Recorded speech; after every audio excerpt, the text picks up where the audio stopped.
Welcome, welcome, welcome. Tonight we have a great night. Tonight we have the Mothers Against Drunk Driving tonight. So before we talk to them, I like to do some housekeeping. And oh yeah, by the way, I am Deborah Jones. I'm your host.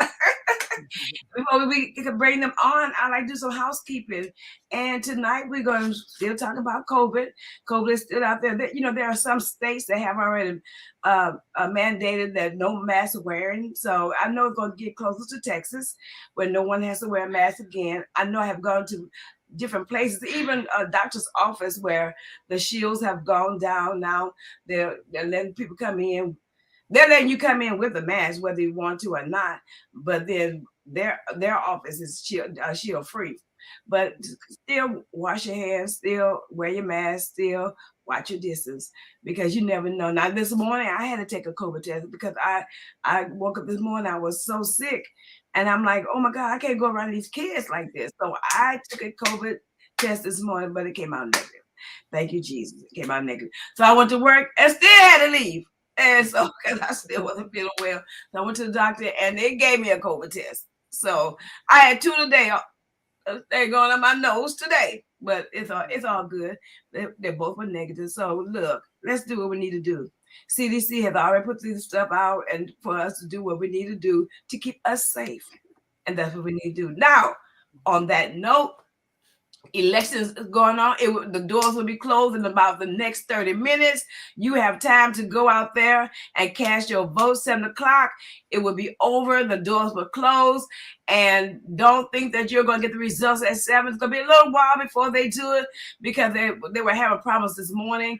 So just wait on it. And before they announce the winners of each district or each category.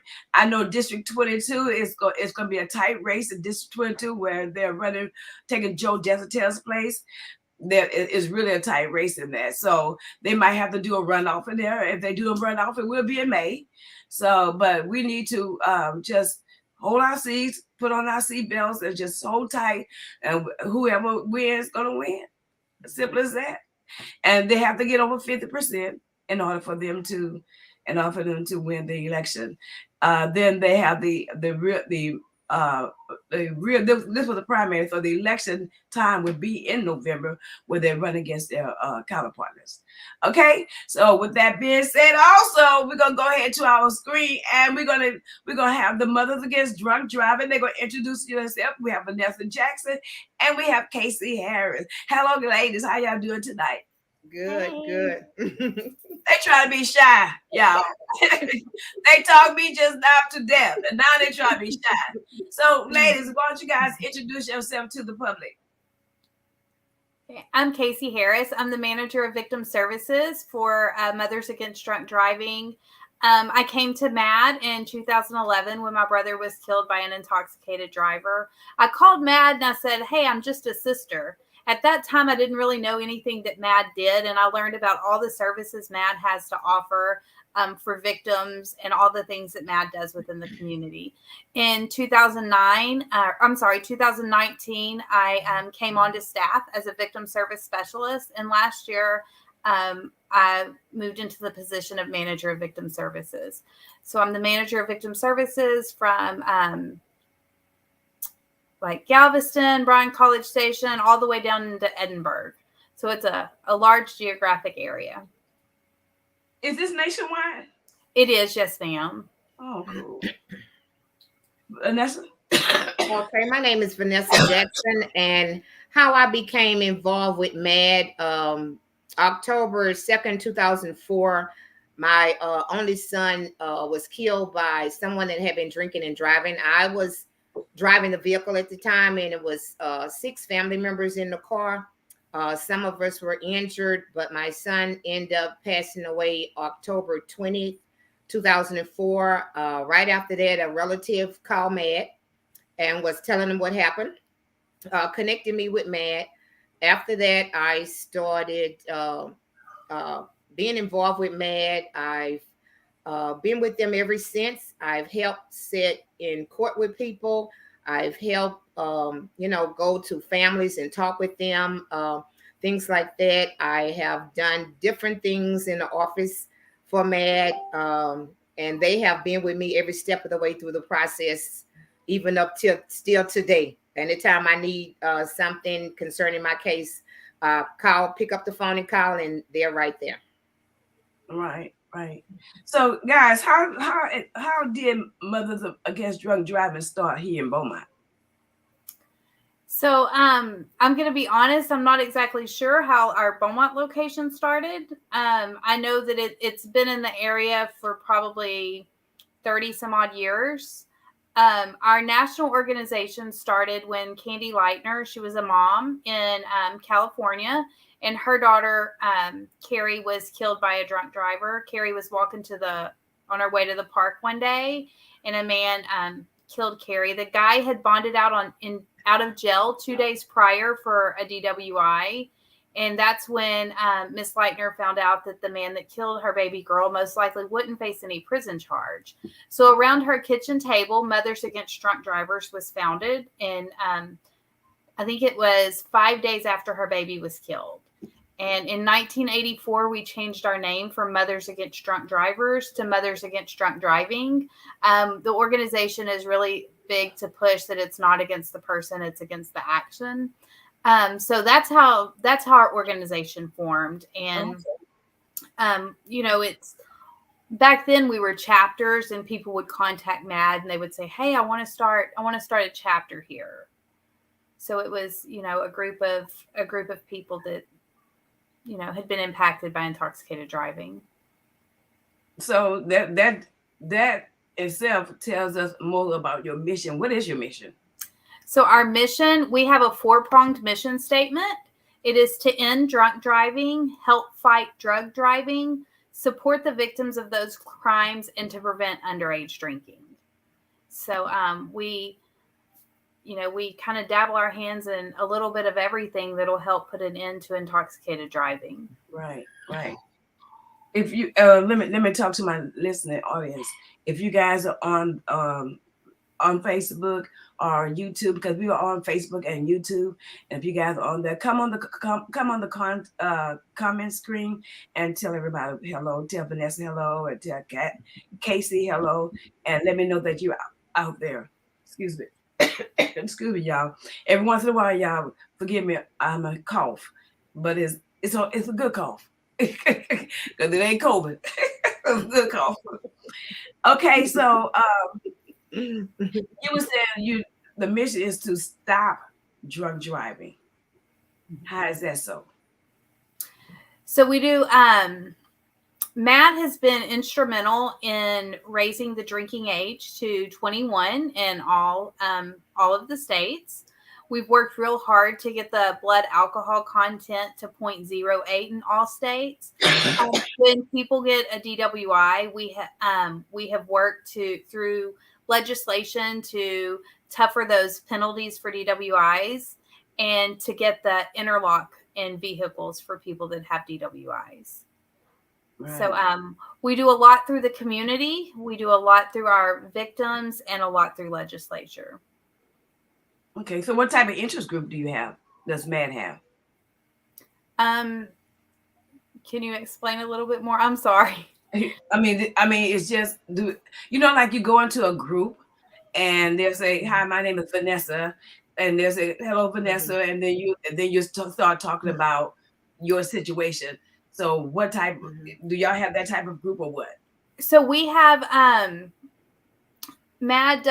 we do and I'm maybe answering this question wrong, and I don't know if maybe Vanessa can answer it better, but we work with victims. So we do have it where I'm with victim services. So that is my job. Mm-hmm. I work strictly with the victims that have been impacted by drunk or drug driving.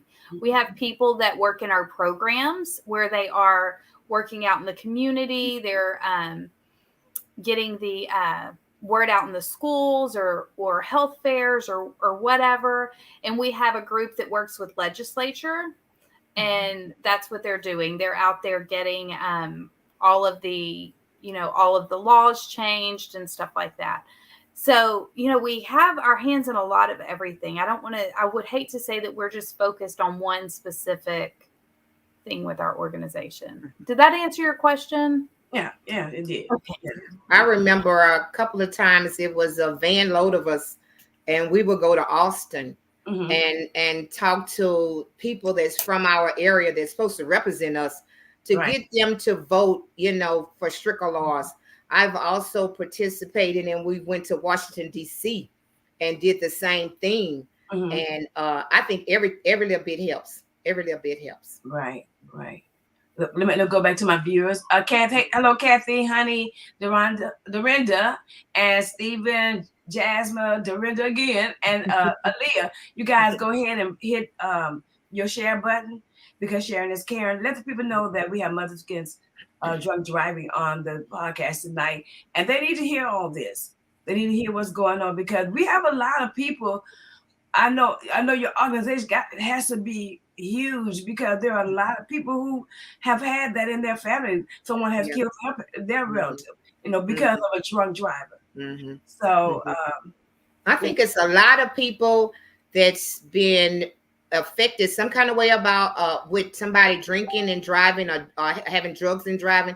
Either they've been affected, they know somebody that's been affected, a yes, family member or something, because it happens so often that it's a lot of people it's not just the person that they hit that's affected. It's more than that that's affected when somebody gets behind the wheel and has had drugs or had too much to drink and get in their vehicle.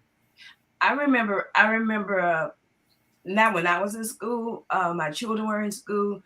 They had a program, and I don't know if it was MAD or whoever it was, but they bought um, a mannequin there, and they was talking about. I think the children were either going to the prom or it was graduation time. I can't remember when it was, and Mm-hmm. it was talking about they even bought a casket, and Mm. they were talking about how if you go out there drunk and if you go out there driving and drinking, then this will happen to you and blah blah. And they had the person put the mannequin in the casket. I mean, it was so hard. It was so. I Mm-hmm. mean, it was so heartfelt that I was like, oh my god! And the kids were like, they were crying because Mm-hmm. they knew that if they did this, Mm-hmm. something like this would happen. Mm-hmm. Mm-hmm. Yeah. So I mean, it's something. It's something to even Yeah, talk it about. is. And I am It is. like I told you guys, I am so glad that you guys accepted the invitation to come on Blue Table Talk to even tell the public about people who driving while they're drinking Mm-hmm. or And they or they what I want to say too is a lot of time people will have something to drink and get behind the wheel and they're like, oh, I'm right around the corner, I can make it home. right, Or I'm not that drunk, or I didn't have that much to drink, but you just never know. And I've seen even in cases where it was some kids in the car and one of the girls, they hit her brother that was on some skates or a skateboard or something. mhm, So it could be right around the corner. right, But I always tell people, like, if you're gonna go out, and just like how they plan to party, how they right, plan to meet a coworker, how right, they plan to meet a friend or something, make a plan to get home. And I right, and I, I say all the time, people have so many cell phones now. I think every one of my grandkids right, have a cell phone. Put your ride, your sober driver or somebody speed dial. Have my hey, this is what I'm fixing to do. When I call you, will you be able to come pick me up? I need to make sure I have a ride home and right, not get behind the wheel, right, because you are putting everybody's life that's on the road that you might come in contact passing down the road in jeopardy, because it right, it it only takes a second, and it takes another second just not even to do it. Just right, like, I'm not gonna even do it. I didn't have this to drink, I'm not gonna even do it. I'm gonna right. give me a ride home. But people think that, like, It's it can't happen to me, or right, I'm gonna right. make it. I could handle my alcohol. I've heard that Right, too.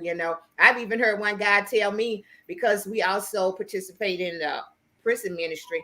He told me, well, I'm in here, I got 6 DWIs, but I haven't killed nobody. right. And Wow. I was just in shock. I'm like, it's nothing but the grace of God to me that you haven't. And Right, because that first time you could have killed somebody. And I think that people that most of the time get a DWI, they get stopped. It's not the first time that they've been drinking and driving. right, It's right. not the first time. Mm-mm. Let me go to these questions. these ladies on here. I love these ladies and what they stand for. That's what Honey Griffin said. Honey also said, let's see, some people are hit more than once by a drunk driver. Mm-hmm. Mm-hmm. That is so true. I don't know if you guys remember. I think it was in the fall. There was a Lamar student, two Lamar students that were killed by an intoxicated driver. So the male Lamar student actually had been injured by an intoxicated driver, I think a year or two before, while he was still in high school. Wow. And he was severely injured. He was in the hospital for months, and when he got out and he was going to school, him and his girlfriend were they had gone to get something to eat. I think it was like 10 or 10:30. And Let me see it again. This time he was killed. We had a lady that volunteered, lived in Orange, and she was hit like maybe like 30 years. And then one day she was going to get her mail, just in her driveway, getting her mail. You know how the mailbox be on the street. And a guy hit her and knocked her in the ditch. And he was drunk. So she got hit twice by somebody that was. Honey also said that, let me see, hold on. I had that. Let me see. Jamal Bell says, Jasmine Bell says, yes, it's always at least a 2 degree of separation from knowing a victim of a drunk driver. That is so true. I have so many people tell me after they've been impacted by an intoxicated driver that they never realized how many people out there. They said, every time they turn the news on or they hear a media story, it sticks out more and more to them. Yeah. Right. Kathy Wingate says, my son recently lost his best friend as a result of drinking and driving. It is taking a toll on him. Ms. Wingate, I want you to know that you can reach out to Mothers Against Drunk Driving. We have resources to help your son, and we have resources to help the family that lost the person to intoxicated driving. So feel free to reach out to us, and we will definitely provide you with services. Honey says, do you connect victims with resources such as burial therapy after they are affected? So the Attorney General's office has something called Crime Victims Compensation, and that can help. We will help them fill out the paperwork. Mothers Against Drunk Driving doesn't actually have that themselves, but you go through the state, and they can help you pay for even travel expenses to court hearings, meetings with the the district attorney's office, medical expenses, therapy, funeral expenses. It can help with a long list of things that Crime Victims Compensation can help with, and we can definitely help fill out that paperwork too. Are there positions and policies with M.A.D.D? Yeah, are there positions and policies? Yes. Is it real strict? Is the organization itself real strict? I mean, I don't feel like we leave anyone out. If there is a victim of drunk driving, we definitely are here to serve them. Some people are hesitant to call us because maybe they have previous DWIs, before they were injured or impacted, and that does not affect the services we give them. We have a lady that volunteers with us, and her name Kathy. I'm not going to call her last name, but her daughter had been drinking and hit a young man, and the young man is in a wheelchair now, and he speaks for M.A.D.D. And the mom, Kathy, wanted to also speak, against what her daughter did, and she the lady that was over the office at the time wanted to make sure it was all right with the victim. And he said it was okay. So now they speak together. They're together when they speak. She tell how her daughter was drinking and driving. And then he comes in as a victim telling what happened to him after her daughter hit her. So they connect with one another? Yeah, they connect. Yes. They speak together now. On panels. Okay. It is one of the most powerful stories I've heard when they speak together. It's just, I mean, I've heard for 10 years and it still Mhm. gives me tears. That's true. Right. That's true. Wow. Yes, he's paralyzed, and he still participates and speaks for M.A.D. I think he was um bringing his date home from the prom when he got hit. Hmm. Yeah, they were both really young. I think they were 18 and 19 years old. Hmm. Yeah. So are there laws that affect the youth when they're driving drunk? So if a youth has any alcohol in their system, they will get a DUI, no matter what their blood alcohol level is, because it is illegal for them to drink. Mhm. So any bit of alcohol will get a DUI. Hmm. And so what happens after? Do they take their license and everything? I Yeah. mean, with anybody, not youth, anybody. So yes. So the neat thing is, I did a ride along with some officers before COVID, and I've Mhm. always heard like, oh, you lose your license when you get a DWI. I did not realize you actually lose your license while you're at the jail. They take your license, put it in an envelope, and mail it to the state. Wow. Like you lose your license. You don't even have it there to carry in your pocket. Hmm. Wow. So the state takes it. The state takes your license, yes, ma'am. Yeah. Okay. So, but you know, and I know that even though the state took their license or take their license, that they still gonna go out there and drive. Hmm. Well, I'm not going to deny that. They're still gonna go out there and drive, Hmm. Hmm. Yeah. praying that they don't get caught. Hmm. You know? Mm-hmm. I believe that too. Yeah. Oh I yeah. Mm-hmm. believe that too. That's happened. Let me see what Honey said. Honey said, "How can I get a cross place at the scene where we lost someone due to drunk driving?" Honey has all the good questions tonight. I know, honey, you on the baby? Come on, y'all. Mhm. You can contact our office, Honey, and we will get with you to get a cross place. And Honey, I feel like I have a cross place for your family, a cross that's waiting to be placed for your family members sitting in my office. Let's see. I think Jasmine said, "Has there been an increase or decrease in DD since COVID?" So, that is such a good question. So many people thought that because of COVID and the stay home order, that people were going to stay home and not drink. Right. There has actually, this is the first time in, oh gosh, I can't even remember how many years that we've actually seen an increase in DWIs and intoxicated fatalities Mhm. since COVID. Wow. So Kathy said they can get occupational license. they can, Miss Wingate, they can get an occupational license. Mm. As my daughter was in a car accident. This was years ago, and the guy had I don't know, he didn't lose his wife, but they had gotten divorced, and he was just having a bad time. Anyway, as a matter of fact, he was a lawyer, Mm. and he was a lawyer in Galveston, and he hit her from the back and knocked her into this corner store.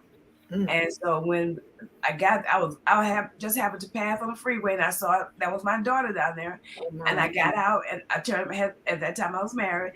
I asked my husband to turn around and go down there. And we went over there. She said, "Oh, look at my ride and die, mama." And so I said, "What's going on?" The guy his car had went up the pole. And so he said, "I'm so sorry." And he told us his story and everything. Kind of felt sorry for him. I said, "Man, I don't care. I mean, I'm not worried about your car. I'm worried about you. Are Yeah. you hurt?" Yeah. And he said, "No, he wasn't hurt. Only thing was hurting him was his feelings." And so he said, and he hit my daughter, and no, she was okay. Yeah, she's okay. But the car wasn't my name. Mhm. And so they contacted me, and they asked me, did I want to file charges against him because he's getting ready to lose his license for law. Wow. And they gave him another, that was his third DWI. Oh, he And was drunk. yes. So Mm. and so they said, "What do you want to do?" Nothing. I don't want to do anything. I don't want to, he already been through enough. And I said, just fix my daughter's car and we good. She's good. Everybody in the car that with her, they good. You know, hopefully he's good. But then Mhm. so they didn't do anything with him, and because I just told them, don't worry about it. It's all good. But then let him know that you just can't drive drunk and get on the streets. Mhm. That could have been fatal. Oh yeah. Oh yeah. Been fatal. So, Oh but yeah. And most of the time, I've noticed when somebody's been drinking and driving and they hit somebody, they walk away. They might have a scratch. They mhm, walk away. They might have badly injured someone where they're in a wheelchair or they passed away, but the person that's been drinking, um, most of the time they just walk away. They just there's no like they're not injured or anything, not mhm, like the person that they hit, and that's real hurting because the yeah. guy that hit my car and killed my son had a scratch on his forehead. That was it. That was all he Wow. had.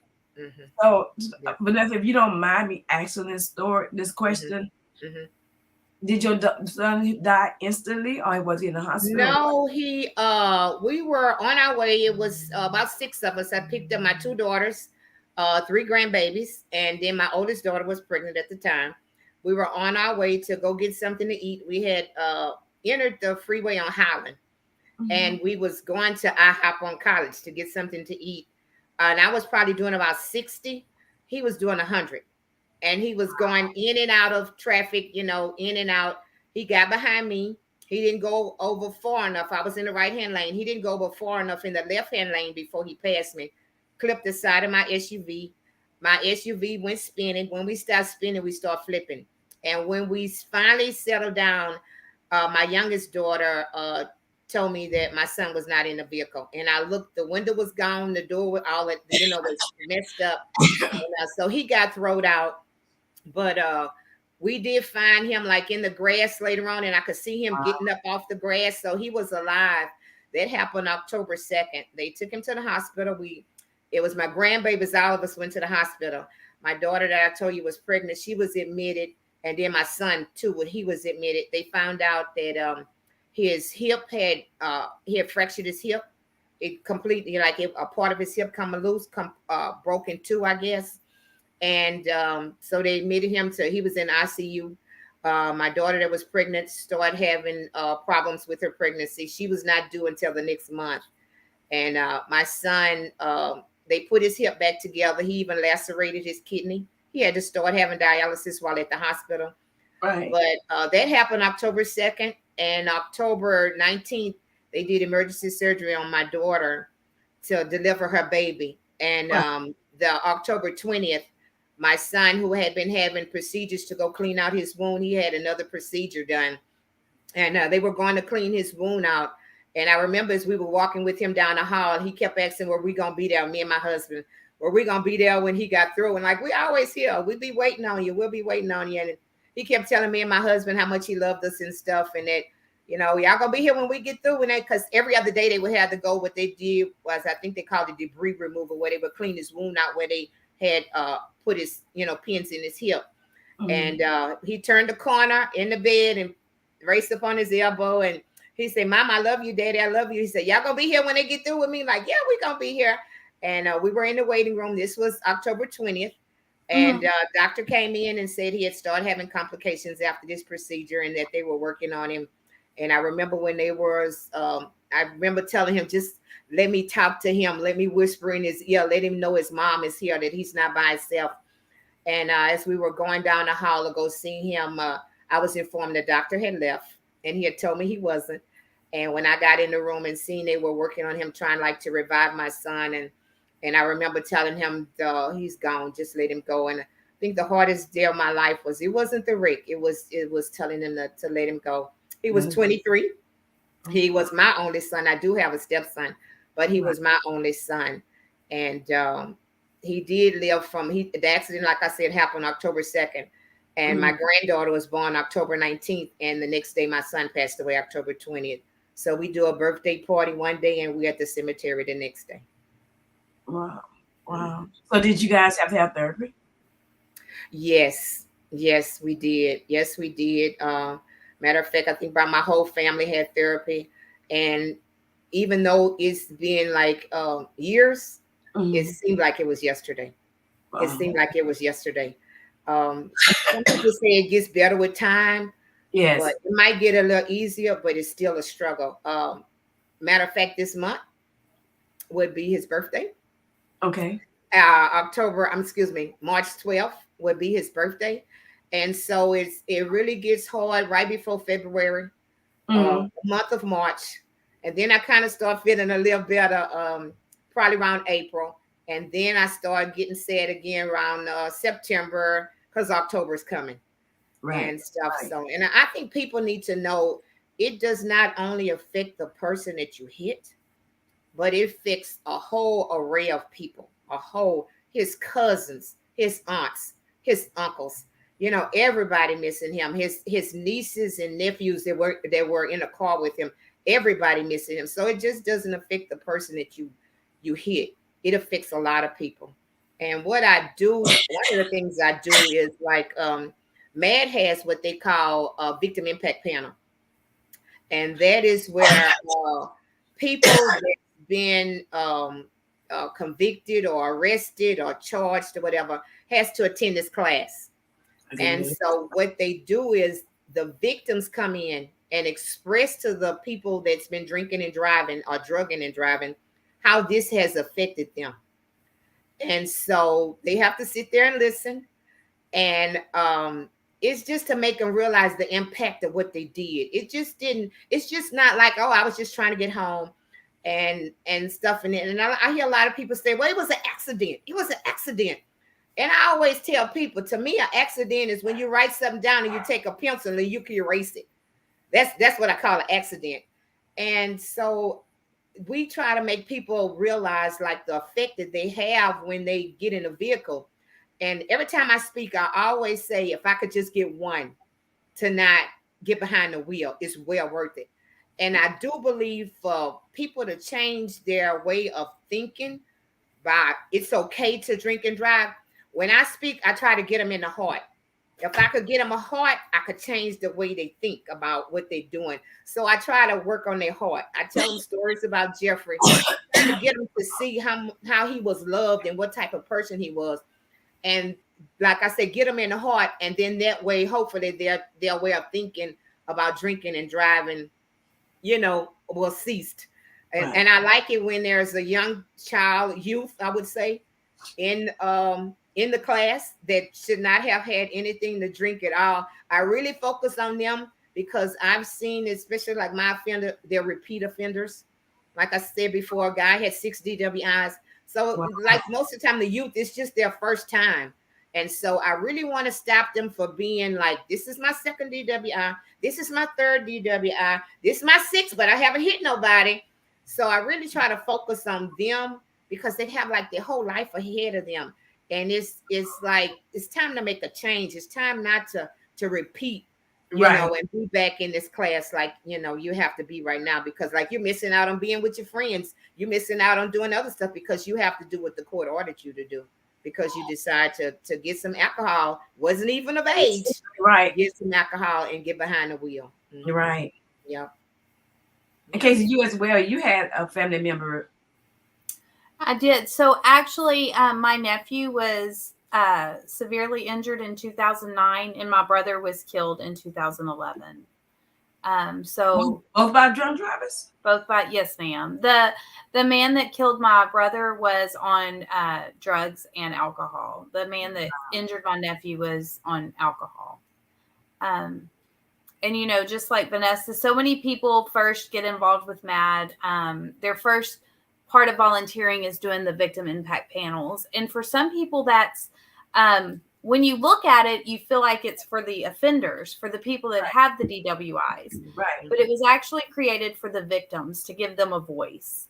So many people do not seek therapy. They don't seek counseling, even though they need it. And this program gives them a voice, lets them retell their story, and some of them use it as a form of counseling. Mm-hmm. We saw a lot of people struggle during COVID when we were unable to do our victim impact panels because they weren't able to use their voice. And we still aren't doing them everywhere, but we try to get those speakers in and let them Zoom into the places that are doing them, or offer them via Zoom because it's such a good program, not only for the offenders, because it gives them a way to look and see what can happen, but it's, Right. it's originally for our victims. And one thing I always say in the class, I think we all have things that we say and think, those little catchphrases, and I'll never forget Miss Vanessa's. It's, you pick out what you're going to wear, where you're going, all these things, but nobody thinks about how they're getting home. She says it just perfect. I'll never be able to say it nicer. But one thing that I say is the only difference between a DWI and an intoxication manslaughter charge is circumstance. It is, if you get pulled over, because we've done these classes long enough to where people come and they're like, well, I didn't get pulled over because I was drunk. I ran a red light. Well, you don't get a DWI because you run a red light. Right. It might be what initiated the traffic stop. So I always ask everybody, stop and think, what initiated your traffic stop? Did you run a red light? Did you change lanes without using a blinker? Like, I go through a whole list of things that could have happened. And then I go further and say the reason you got a DWI and not an intoxication manslaughter charge is because there was no one there for you to kill. My brother was making a protected left-hand turn when a man ran a red light and killed my brother. Now, I always say, had my brother not lawfully been making a left-handed turn, the man would have gotten a DWI. So I remind everybody in my class that the only reason they got a DWI and weren't charged with intoxication manslaughter is circumstance. There was just no one there for you to kill. It's all circumstance. Right. And I think it's important for people to stop and look at it that way. Yeah. Yeah. Kathy Wingate says, hold on, let me see if I can bring it to you. Can I bring it to you? Oh, there it is. She said, yes, Vanessa, you are so right. That's what happened to my son's friend. She was ejected from the truck and died upon the impact. But the driver is still alive. Yeah. Yes. Wow. Yeah. How it usually happens. I often say too, like my offender was 19 and should not have been drinking at all. And I said, I know it's going to happen again because he's learned nothing. He's changed nothing. And so I said that if it did happen the next time, and I know he's somebody's child, but I hope he don't hurt nobody but himself. I hope he don't take another life, another innocent person has to suffer. But most of the time I see it, the drunk just is a scratch or something, and he's on his way. It's like that the young man and Miss Harris was talking about earlier that got hit twice. They went to Lamar.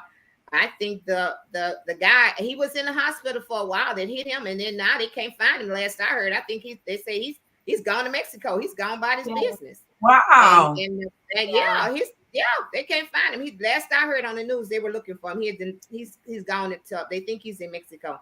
And that young man and that young lady family is left with like just having to think about memories of their loved ones, and he's gone on by his business. He's gone on by his business. Yeah, he left against the doctors.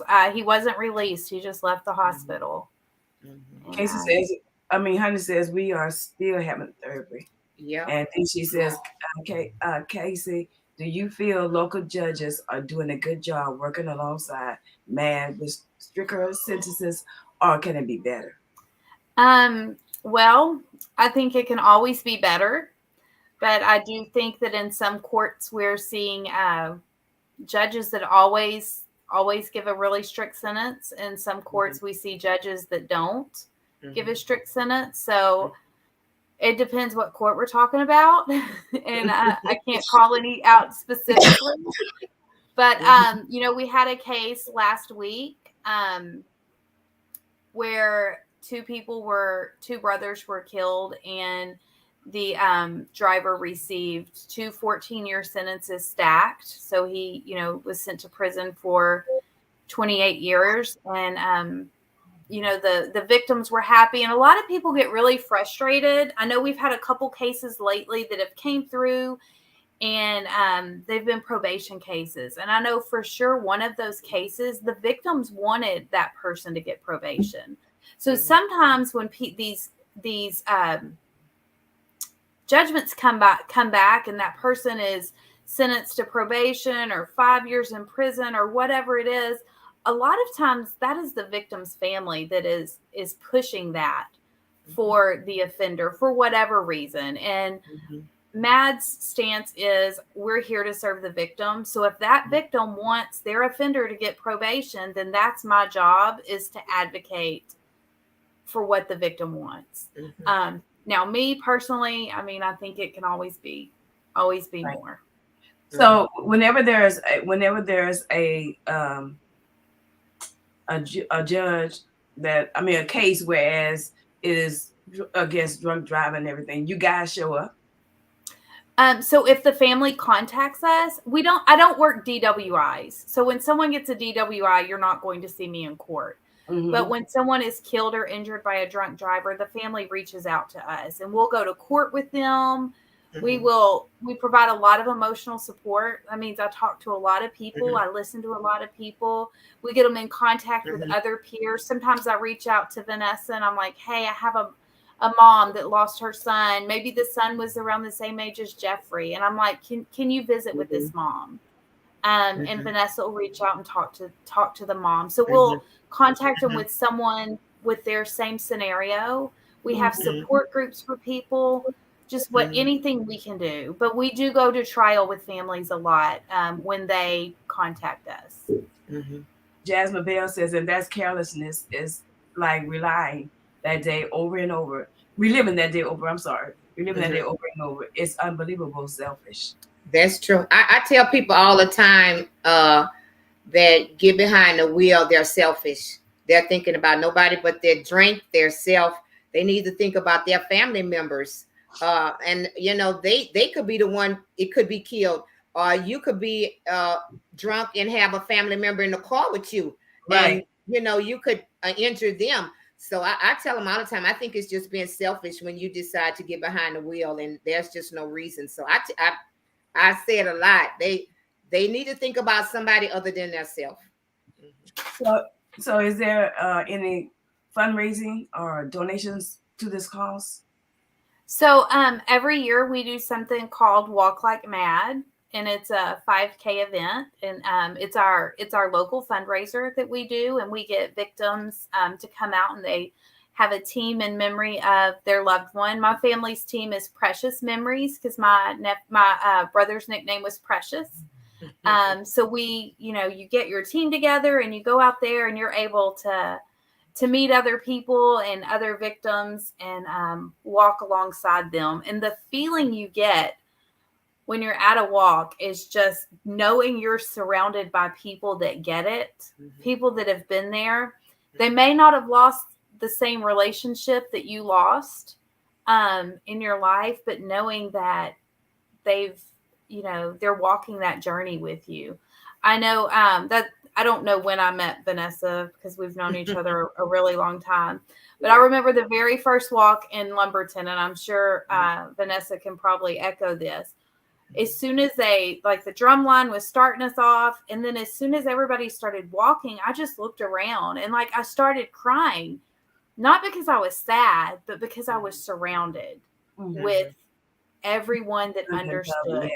Yeah. So that is our largest fundraiser, but people can always, if you want to make a donation to Mothers Against Driving, Mothers Against Drunk Driving, I'm sorry, you can reach out to us and we can make sure that your donation goes. And everything made through our local office stays local to keep our program. Excuse me, honey had the same question I had. Yeah, so our primary funding is through its grants through the Attorney General's office and through VOCA.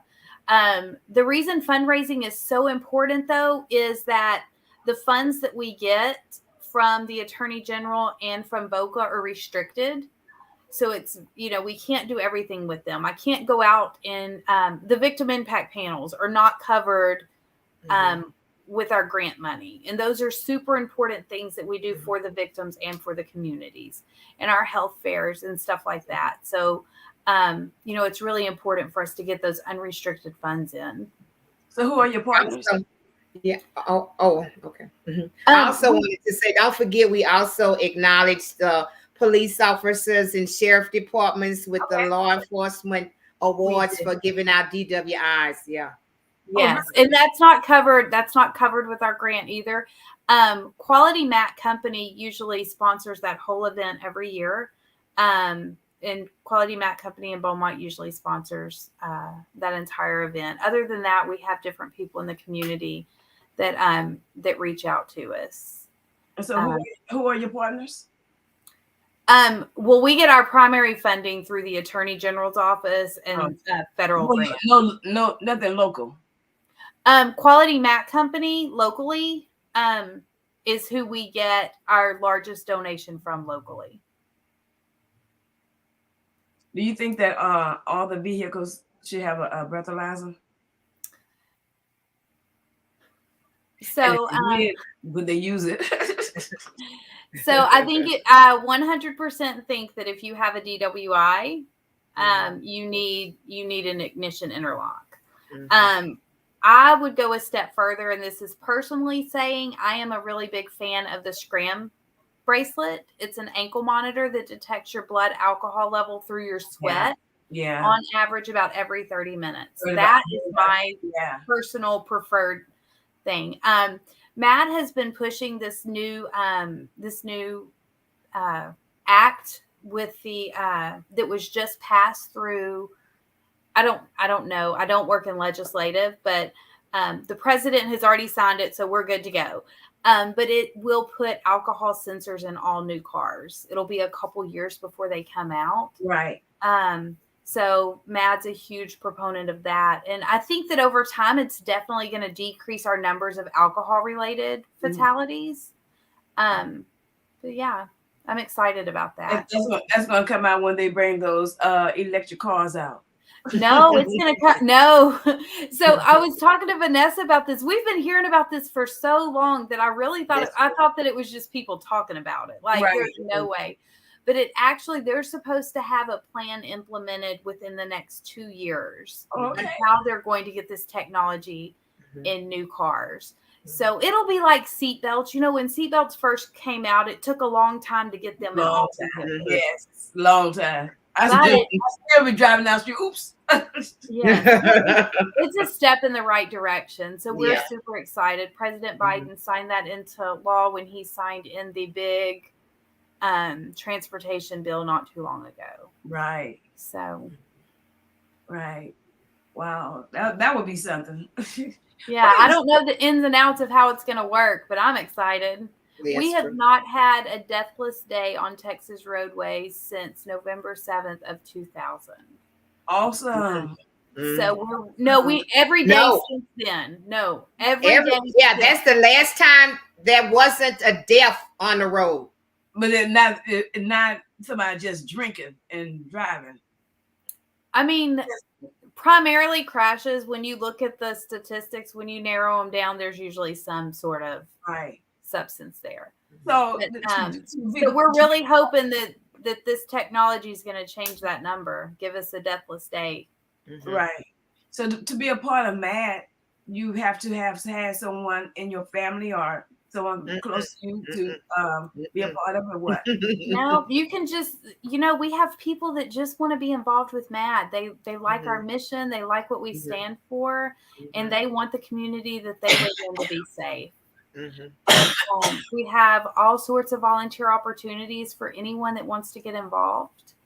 They can just reach out to us. Now, primarily, doesn't have to be a mom. No. It could be a dad. It could be a grandfather. It could be a brother, a sister, a cousin, a nephew, a niece. It could be anybody. It can be a friend. Yeah, I mean, just anybody that just wants to make a difference and put an end to it. Could be a neighbor. Anybody. Hunter says, has M.A.D.D ever tried to work with, Uber or Lyft to partner with free rides on holiday, like where drunk drivers is increased? Yeah, we have worked with them in the past, and we usually so sadly this comes out a lot in our larger cities where we'll work with Uber and they'll give like a free ride coupon code thing. And it makes a difference. We're actually in a partnership right now with in a Don't Drink and Drive campaign with Anheuser-Busch and Uber, and our slogan is "Decide to Ride." If you don't drive there, you can't drive drunk. Can't drive. I think that's it. But it's about, if you're going to go out and you're going to drink responsibly and have a ride home. The main thing is that they're pushing is don't drive there. Can't drive home. Yep. She also wants to know what holidays have the most drunk driving related accidents. So believe it or not, holiday, huh? Do what? Every holiday, is that what you said? So I'm gonna correct her for a second. In M.A.D.D, we don't use the word accident. We use the word crash. Because it's not an accident. You don't accidentally get in your car. You don't accidentally drink. Yeah. You don't accidentally drive. I didn't give you my call, huh? I think you did. Man, just keep it over there. Keep it over there. You can have it. Trust Justin, you can have it. Who knew? I was about to say that. I was like, why did you pass that to me? But honestly, the holiday for the highest DWIs is the day before Thanksgiving. Oh, okay. That is it. And it's so crazy to think that, but I'm assuming, I don't know. Everybody goes home to visit their parents, Christmas, like you're doing all the Christmas Eve rituals, and in New Year's Eve, people know they're going to be drinking. So many people plan how they're going to get home on New Year's Eve. A lot of people think that that's the worst day, but it's not. It's the day before Thanksgiving. Wow. So I guess mom is busy cooking, so everybody else is out playing. Get something to drink. Yep. Yeah. So they have a defensive driving course for everything. So is there a defensive driving course for drunk drivers? So there is. It's called DWI education. So if you get a DWI, you have to usually take the victim impact panel and the DWI education. I don't know how long it's been since you've had anyone in your family get their license, but my daughter is 18, so she just got it within the last couple years. And part of the DWI class is completely focused on intoxicated driving and texting and driving and, doing drugs, distracted driving. And I was watching it with her and I was like, this is stuff I teach in my victim impact panel. They had to watch like a video. They had to watch a story of someone that had been impacted by that. Right. So, right. Yeah. So even when you get your license, you're still working on that. Yeah. Wow. So have they ever banned that drinking driving situation? Have they ever banned it? Like, well, you always see the signs that say "Don't drink and don't drive." And if you drink and drive, you go to jail. You see the signs everywhere. So if they catch somebody on the scene and they have done, because you remember when I don't even know if this guy was drunk, but he hit the police officer and she flew across the freeway. Yep. You remember that? Oh, I remember. She passed away. Right. She did pass away. So what did they do? Did they ever stop him from driving, or did they what? Well, if I'm remembering correctly, it was Lisa Beaulieu, and I think he was sentenced to prison. He was. Yeah, and her mom is a part of M.A.D.D too. Okay. Yes. I think she was real young. The one recently was real young. I think Lisa was older. Okay. We had one almost a year and a half, 2 years ago, and she was 23. Okay. I don't think I remember that one. Okay. And it was a young guy. Yeah, he was 18 at the time of the crash, and that case should be coming to trial very soon. Oh, so it has not reached the courts yet? It has not. No, ma'am. Okay, so guys, it's getting late and everything, and I really appreciate you guys. But give the audience something. Leave them with something about M.A.D.D. Can both of you guys leave them with something about M.A.D.D. that you would like to tell the audience? I want to say we make, like Ms. Harris was saying earlier. I always say we make choices every single day And it Yes. could be little small choices, but we make choices every day.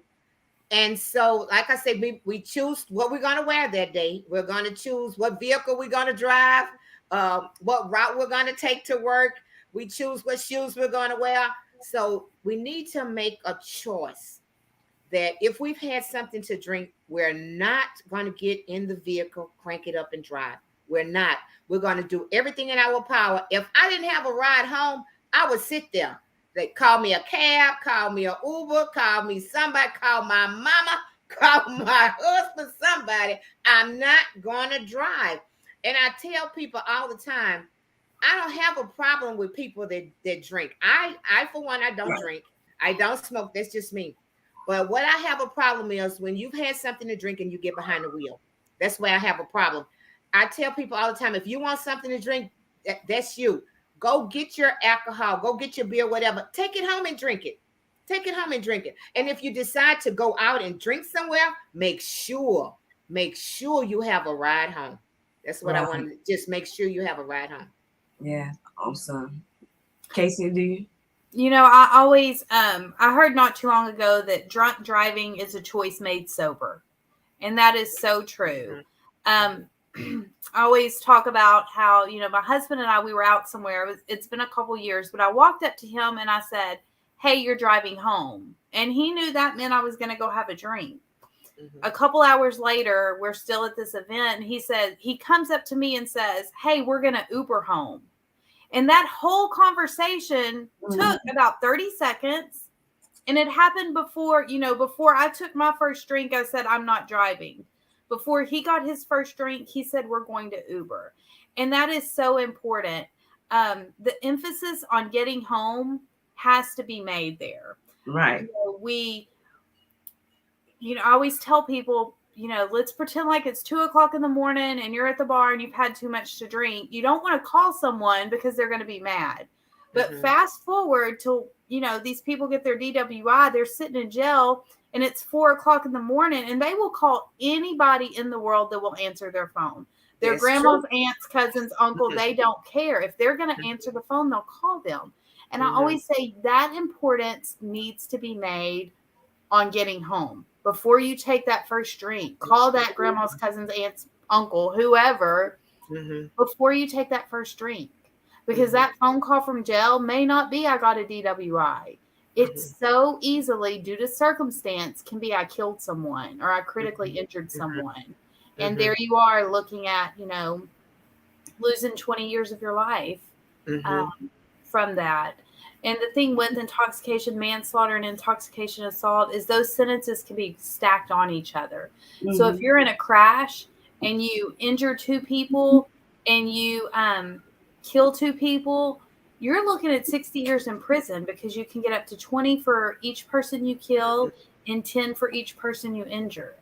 And who's willing to give away that much of their life all over some alcohol? Yeah. Wow. Yeah. And I thought about how they all they want to do is get home. The person that's drinking, all they want to do is get home. And so does the people on the road. That's all they want to do. That's all they want to do is get home. Yeah, you guys have been awesome, and I appreciate you, and I know the viewers appreciate you as well. I want to thank Catherine Wingate, Dorinda Benton, and Stephen Benton, Jasmine Bell, Leah Griffin, Honey Griffin. Who else on here? Let's see, Maxine Black, and all you guys is on here. I want to thank you for coming on to even view M.A.D.D tonight, because they have been awesome. You guys told me something I didn't even know, and so even though I heard your story, Vanessa, before about Jeffrey, there were some points in that I did not know about that. And you brought everything out, and you let the people know that you see what happened to my son, or see what happened to my nephew, or see what happened to my brother. It's just awesome, y'all. We got to think about other people and not just us when we're on the road. We have to think about other people. Thank you guys. I appreciate y'all. Thanks for coming on tonight. And guys, And I'm gonna need y'all for Thursday night because I'm coming back on Thursday night with Morgan Jenkins. I'm trying to highlight the young people that lived here in Beaumont, Texas. Now they're going off and doing great in their lives. And Morgan Jenkins is the digital assistant for the NFL, and she works for the Carolina Panthers. So Margaret's also a member of Anion. So okay. yeah, along with Sylvia Jenkins, who is a principal at Roy Guest. So we come back on Thursday night, 6:30, and listen to Margaret and her story. Thank you guys tonight. I appreciate y'all. Thank you. Appreciate you. Anything I could do for you guys, I might even join M.A.D., just to see. Come on, just see. I need we need to help, pitch in. So thank you guys. Send me some information. Okay. Okay. Thank you. All right. Good night. Good night, guys. Love you guys. Good night. If I can help anybody as I pass along this way, then I know that my living is not in vain. God bless you and God keep you is my prayer. Smooches. Bye-bye. Bye.